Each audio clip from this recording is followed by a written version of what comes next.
Check, 1 2, check 1 2. Audio check for press, last audio check for press. Check 1 2. Emily, are you getting check, hey, audio check 1 2. Hey, Emily, you do? Okay. Check 1 2, check 1 2. Main riser, good, okay.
Ladies, the President of the United States, Donald J. Trump, and First Lady Melania Trump.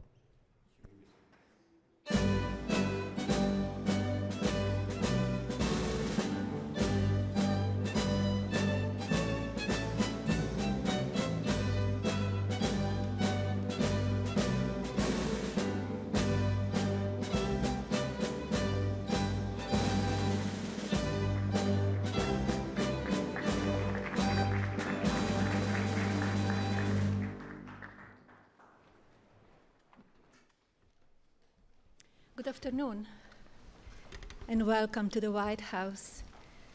I would like to extend a warm welcome to our Vice President, J.D. Vance, and his wife, Usha. Welcome.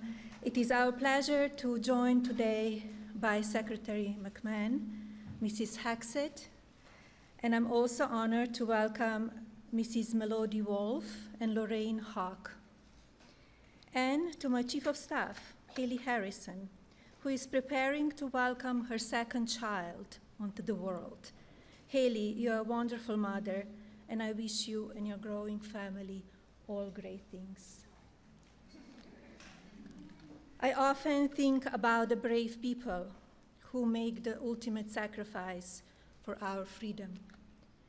When I went to honor the fallen service members from the 103rd Sustainment Command at Dover Air Force Base last March, I realized that words cannot comfort the all-consuming grief that family members, and mothers in particular, experience. The loss is overwhelming. Although I understand the deep pride these families feel in their loved ones' service to our great republic, I cannot fathom the depth of their sorrow. A mother is awestruck when she welcomes her child into the world. After 9 months, the miracle of life creates a fascinating bond between mother and child. With each breath, day by day, this bond deepens, bringing forth emotions never felt before. Quite frankly, these are emotions understood only by women. Only a mother can carry this type of powerful connection with her child, which is also too profound for words. This is a time of military conflict for America, and whereby we honor our selfless and valiant service members regularly. Today is the day we hold their mothers in the highest regard. It is these military mothers who find themselves alone, awake in their thoughts in the darkest hours of the night. Of course, we must also remember the mothers with a spouse overseas, praying for a safe return so their family can become whole once again. At the very heart of America's strength lies the boundless love and quiet power of mothers. We are the most devoted teachers, gently nurturing empathy, inspiring dreams, and guiding our children towards goodness. We help them rise with courage when life grows difficult. In every hug, every story read at bedtime, and every sacrifice made without complaint, mothers build the moral foundation of our families. In doing so, America's mothers help build the soul of our nation. I pray you find enduring strength as your loved one serves in defense of our freedom. Most know my husband as the strong commander-in-chief, but his empathy transcends the role and shape a caring leader who constantly remembers each and every American soldier is someone's child.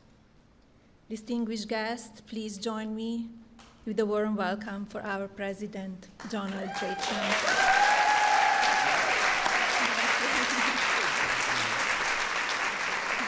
Thank you. That's good.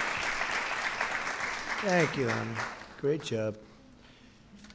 So I want to thank everybody for being here. We have so many things to talk about, but there's nothing more important than military moms that I can tell you, because without you, I don't think it would be in this house. I don't think this house probably ever would have been built a long time ago. So important. I want to start off by saying we're in our great vice presidents right here, and we're in I call it a skirmish, because that's what it is. It's a skirmish. And we're doing unbelievably well, as we did in Venezuela, where it was rapid, over in one day. And we're doing pretty much equally as well, I would say, larger. But we're doing very well in Iran. It's going very smoothly, and we'll see what happens. They want to make a deal. They want to negotiate. And I think that military mothers would want to hear that. Do you agree? I think it's appropriate. Somebody would say, "Oh, that's not appropriate." I think military mothers want to hear about this stuff. And we have the greatest. And we have the greatest. We have the greatest military that we've ever had. We have the greatest military in the world by far. There's nobody even close. And I think we've displayed that. I built the military in my first term, much of it. It was when I inherited the military. It was like when I inherited the border. The border was a mess, and the military was a mess. A lot of you know that because you were there to witness it. And now we have the strongest military that we've ever had. We're just getting a approval of $1.5 trillion to upgrade our military still further. But when I was spending all that money in my first term, it was a great term, a very unbelievable term. We had the best economic numbers that the country's ever had. Now we're going to blow them away. We're blowing them away right now. But I built the military in my first term with the help of a lot of great admirals, generals, and everybody else. And I didn't know we'd be using it quite so much, but that's okay, and whatever it is, because in the case of Iran, we're not going to let Iran have a nuclear weapon.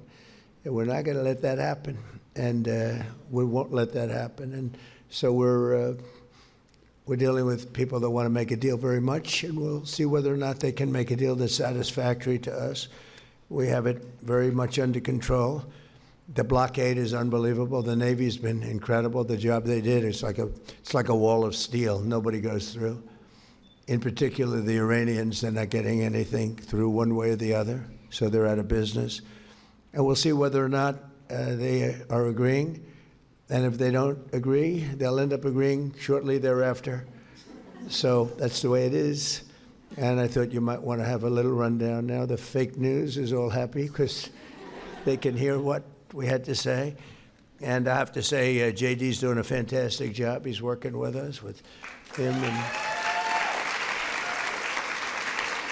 and all of the team, Marco, and we have Steve Witkoff, Jared. We have a whole group, the generals, and General Kane has been fantastic. Pete Hegseth, incredible. We have just a great group of people. CIA, John Ratcliffe, he's great. I think Mrs. Ratcliffe's even here someplace. And are you here, Mrs. Ratcliffe? I think somebody said yes. But we have amazing people. We have an amazing military. And I think it's on display. Sometimes you'd rather not have it be on display, but they're there for a purpose. And the greatest military anywhere in the world. And the world is watching us as we do our thing. And we have the respect of the world, which we didn't have. 2 years ago, we were a laughingstock all over the world. Now we have the hottest country anywhere in the world in every way. So I just want to congratulate you all because you're a big part of it. And I want to thank you, Melania. Amazing the job you've done. She did a little movie. It became the #1 movie. Now, you know. And I can't exaggerate because if I did, they would be all over. It wasn't #1. It was #2. It was #5. So I have to be very, very careful with it. And then it went streaming. This is a different world. I didn't even know what they were talking about. They said, oh. And it became #1 streaming, too. So congratulations. That's an amazing achievement. Huh? And most importantly to her, she's done an incredible job as First Lady. And she's an incredible mom. She has a little boy who's quite tall. He's a little boy to us, but he's quite tall, right? And he's great, Barron, and she takes great care of him. And thank you. Great mom. Today we're honored to welcome to the White House a group of strong and resilient women who represent the best of our country, the amazing military mothers. So important, and we want to thank you all for being here. So many of you I know are recognized, and I want to thank you very much, because there's nothing like the White House, right? Is it the coolest? And by the way, right behind me, see that? You call it a window or a drape. I call it a knockout panel. Because behind that, in fact, if you want to see it, I think we could work it out, but behind that window is a end drape. In fact, the drapes are so nice, I think I'm going to leave them. How am I going to get a nicer something than that? But that's the entrance to the new ballroom that's being built, which everybody likes, especially since last Saturday evening. They like it even more, because it'll have a thing called security. It'll be nice. But right back there is where we're building. So if you hear any pounding noises, the pile drivers are out. It's already up to the first floor, but we're a little bit ahead of schedule, right on budget. But it's going to be something great. It'll be one of the most beautiful buildings of its kind anywhere in the world. And you know, for 150 years, presidents have wanted a room. This is the ballroom right here. And it's too small. We had the king and queen of a lovely country, United Kingdom, and we would have had at least 1,000. Everybody wanted to be here, and we had 112 people. Because this is a lovely room, but it's not big enough. It's got one, and it's been that way for many, many years, so every president's been calling. But I was in a position, being a builder and having built many ballrooms and many other things. I'm good at ballrooms, and we're giving you I believe it's the best. It'll be the best ever built, and it will have windows that are thicker than any ballroom I've ever built. I usually have glass that's about 1/4 of an inch thick. This is about 6 inches thick. This can repel a lot of different weapons, but it's going to be incredible. It's going to be, aside from being secure, it's going to be I think it's going to be the most beautiful ballroom ever built, and it's something that the White House has needed, the presidents have needed, and it's an honor to be involved. And it really has become very popular. When people see the design, they really like it. And it's been great, gotten some great reviews. Also with us is Secretary of Education Linda McMahon, my friend, who's done such a fantastic job wherever you are, Linda. Oh, hi, Linda. She's great. What a job. Along with Jennifer Hegseth. Jennifer? Hi, Jennifer. He's doing some job, I'll tell you.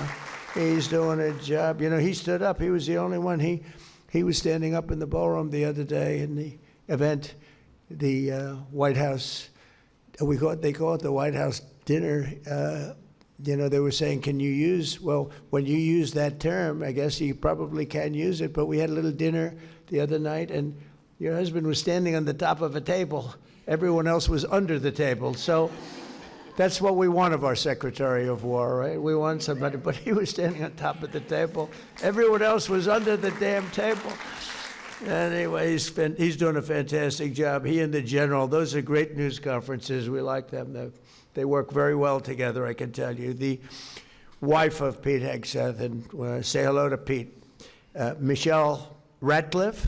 Michelle? Where is Michelle? I think she's here someplace. Michelle.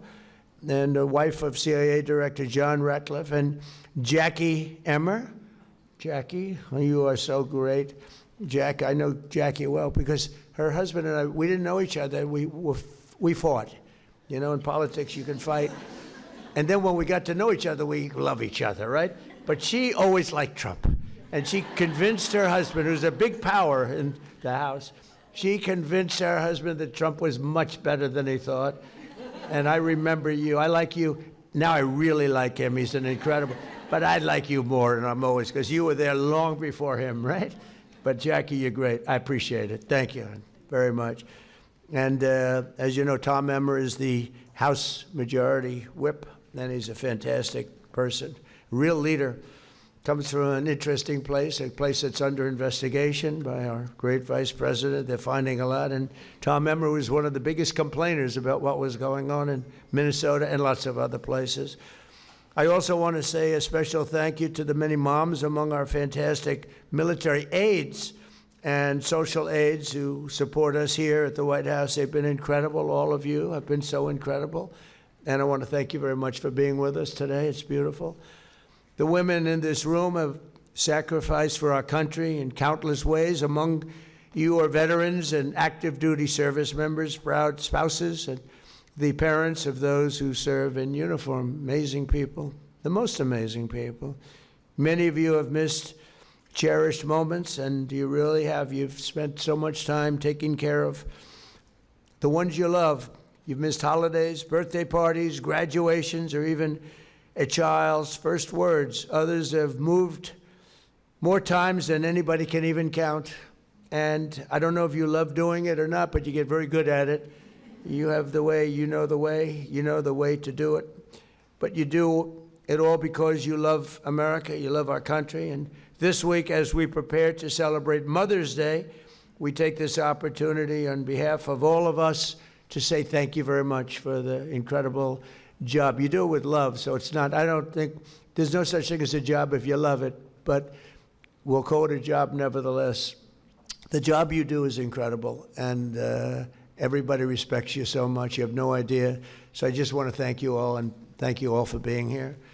Joining us is someone who knows the incredible sacrifice of service, Brittany Stevenson from Camp Lejeune. That's a hell of a camp.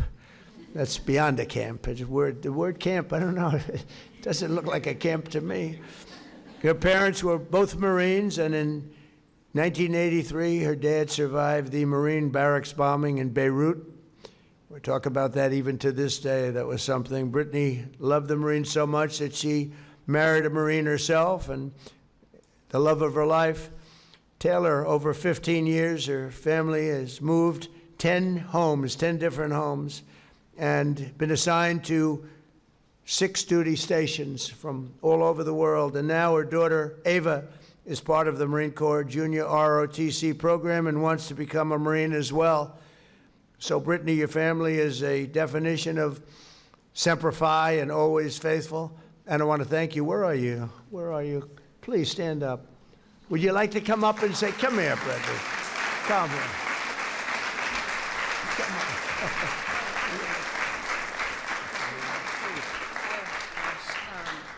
Thank you. I'm not really sure what to say, but this is such an honor and a privilege to be here. I'm truly touched to represent my family, the Marine Corps, Camp Lejeune, and military moms and spouses like you all. So, thank you. Thank you so much. Good job.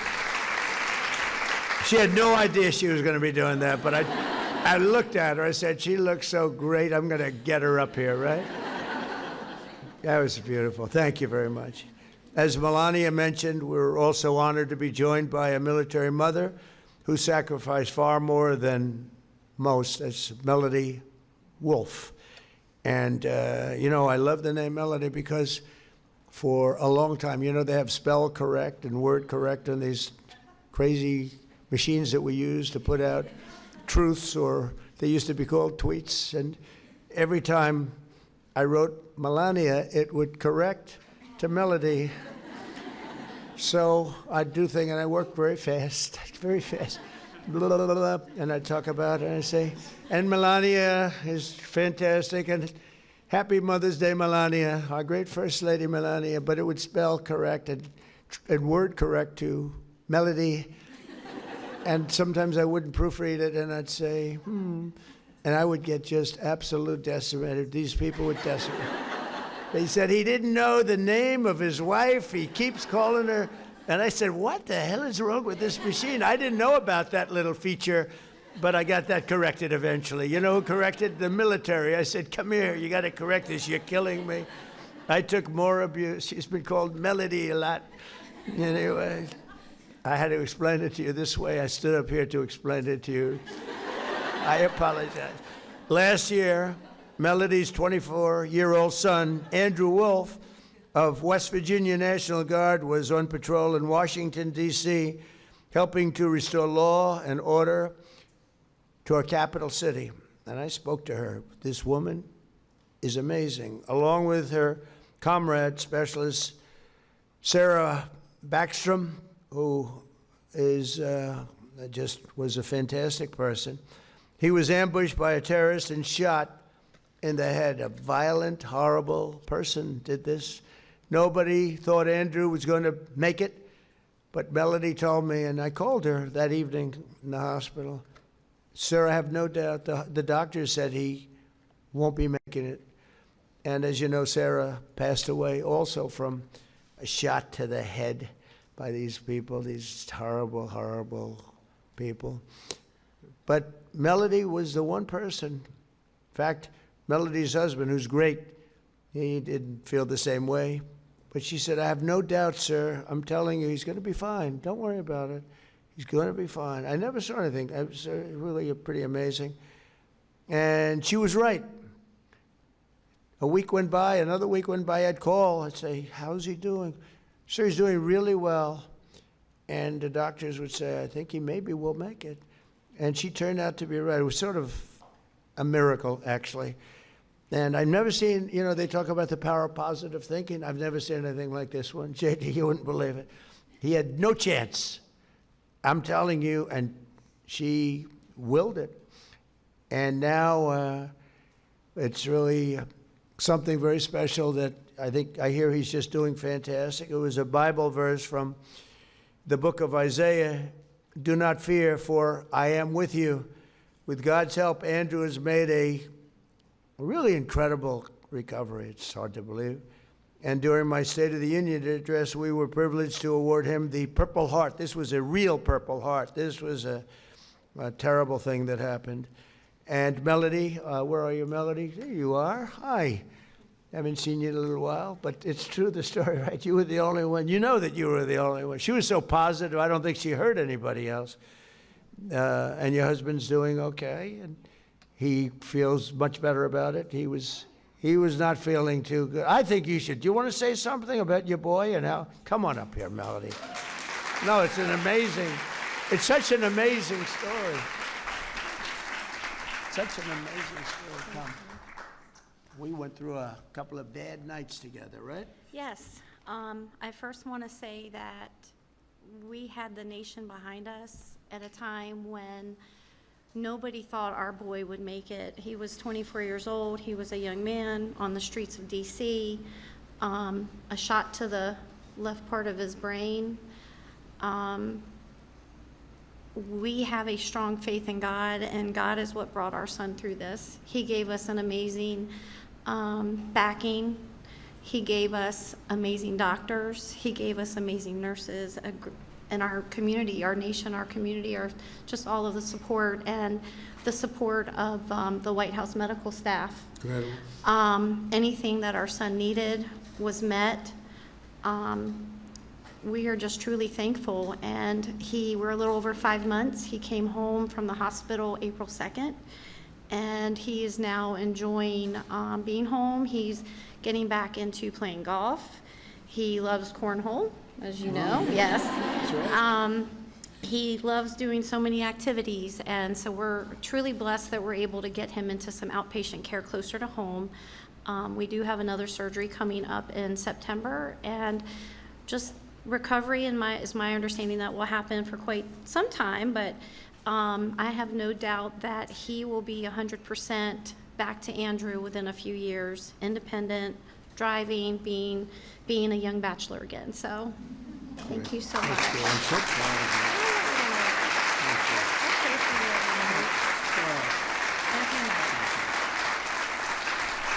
Incredible.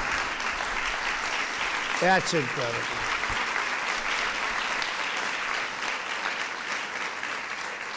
That's incredible. Nobody really can understand it, but I was with the general, who was fantastic, right? And he said, not much of a chance, maybe no chance. I mean, I hate to say it even, but no chance. They all said the same thing. And she said, no, God is with him. I'm telling you, President, God is with him. He's going to be okay. And I get reports that he's amazing. Right? So congratulations. Thank you very much. You taught us all something.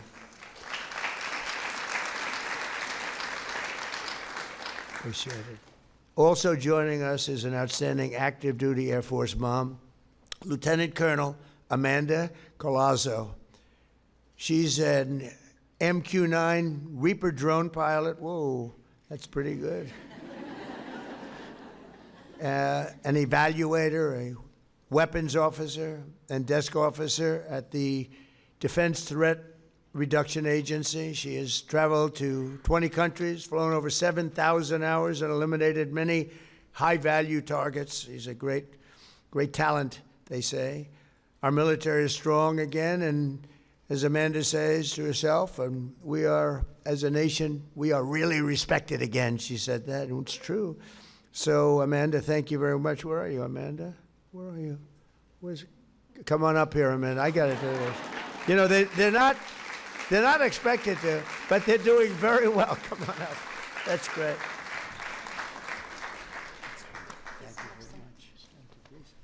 Thank you, Mr. President. Thank you, Melania, for hosting this event. Thank you, Cindy, for inviting me out here. I just want to say I'm proud to be an American. I am proud to serve our nation, the world's greatest Air Force. Thank you for all of the moms out here and for your spouses, your kids, yourselves. So thank you all, and happy Mother's Day.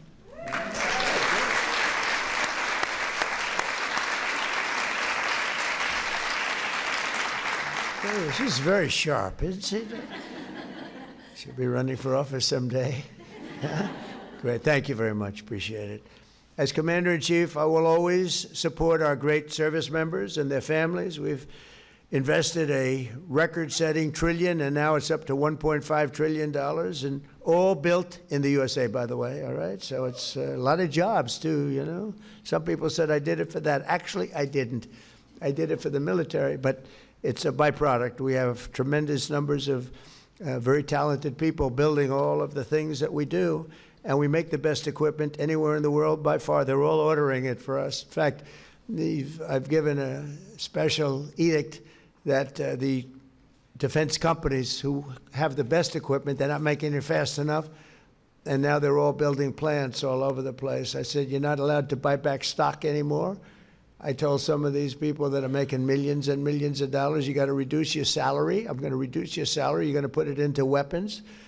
And it's been incredible, the spirit we have. And they're building, some of them are building 6, 7 plants right now to make the Patriots and the Tomahawks.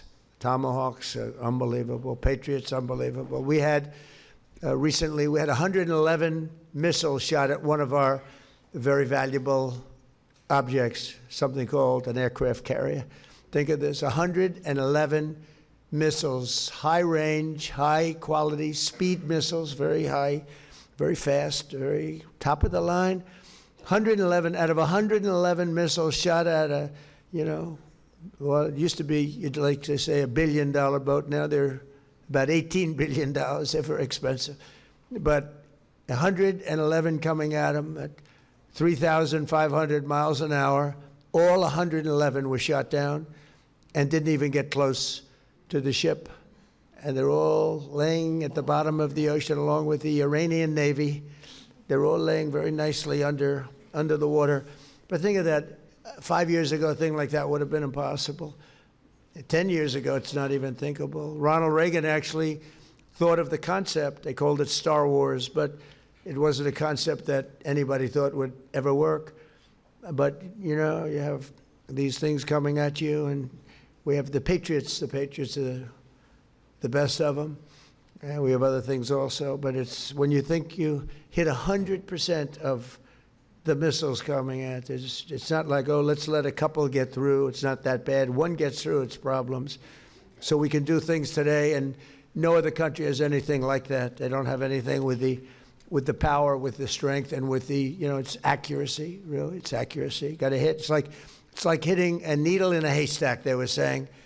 and yet they do it every time. It's pretty amazing, and we have the most talented people operating that equipment. For that, you have to be high IQ, and you have to have no choke, because you have about 12 seconds to make a decision and take the aim, and you have to be very good mathematically. You have to know what you're doing. You have to be very smart. You have to see the education, the schools. They go to the best schools in the world. Some of them come out of, I know I called up a couple. I said, where did you go to school? I went to MIT. Oh, good, that's good.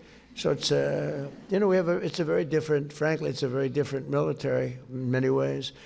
But we have invested a record-setting amount of dollars, and the U.S. Armed Forces is now stronger than it's ever been, and we're getting stronger, and it's so important. Every branch is setting records in recruitment, and I'm very proud of the Space Force, because that was a branch that, a new one that came up, and we were losing to Russia and to China in space, and we had it as part of the Air Force, but it wasn't really thought of, once it's part of something. And we put a great general in charge, and the Space Force is now leading the other countries, China, Russia, and there is no fourth, really, and leading them by, we saw numbers the other day, we're leading in space by so much, we're never going to be caught.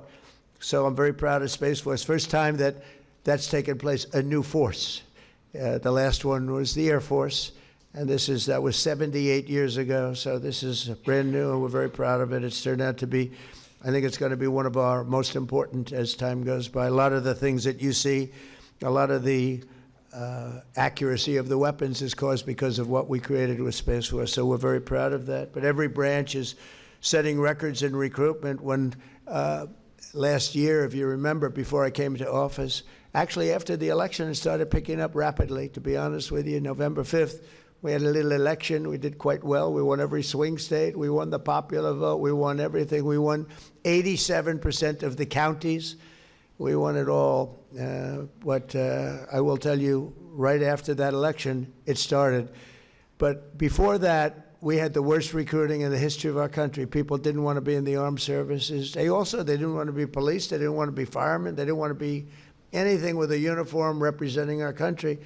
And it was the lowest number we've ever had. And I can say very confidently that at this moment, we have the highest recruitment, the most successful recruitment for the military, Army, Navy, the Navy, Air Force, Marines, Coast Guard, Space Force, all of it. We have the highest recruitment, the best recruitment that we've ever had. We have lines of people wanting to get in. We're taking people based on their fitness and their quality. We're taking, you wouldn't believe what the difference it is. And Washington, D.C. is an example. And that's why it's so sad when Melody comes up and talks about that one event, because, the numbers in Washington, D.C. Are so incredible. The numbers have gone down from we had a place that was so unsafe, our great capital, and now it's considered one of the safest cities anywhere in the United States.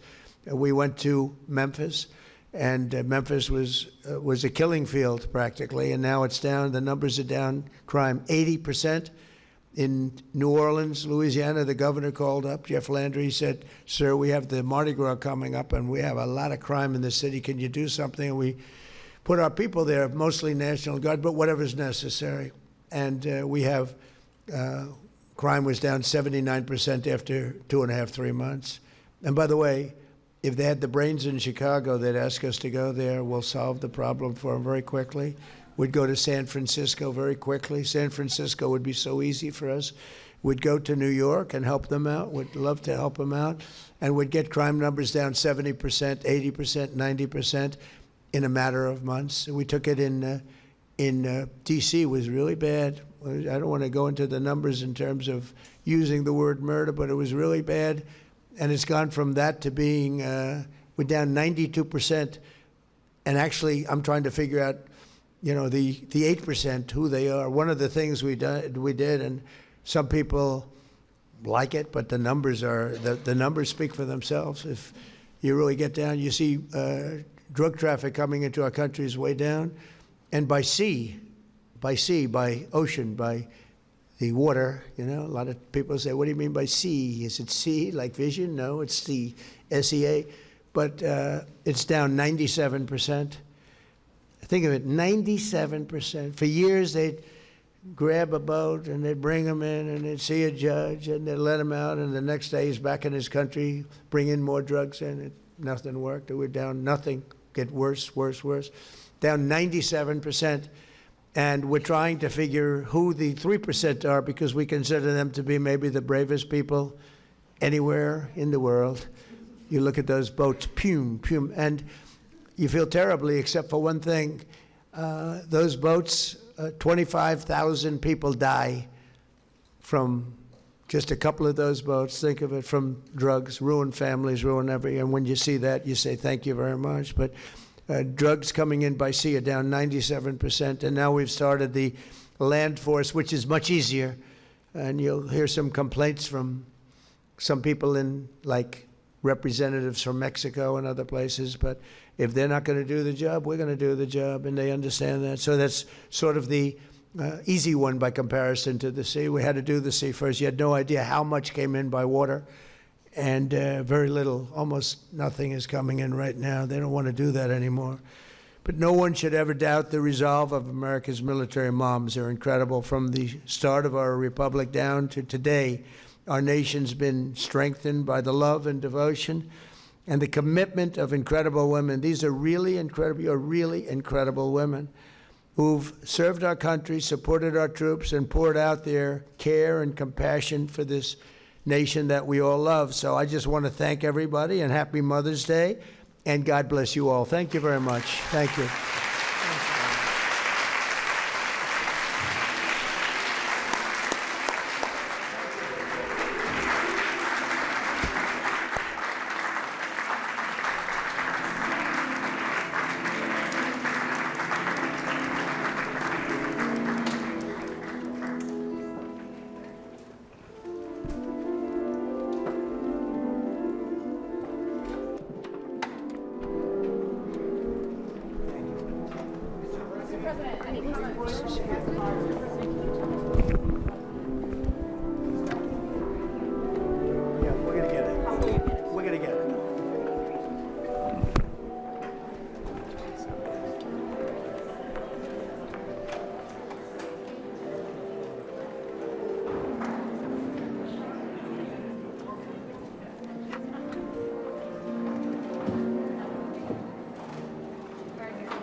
Start packing up quickly.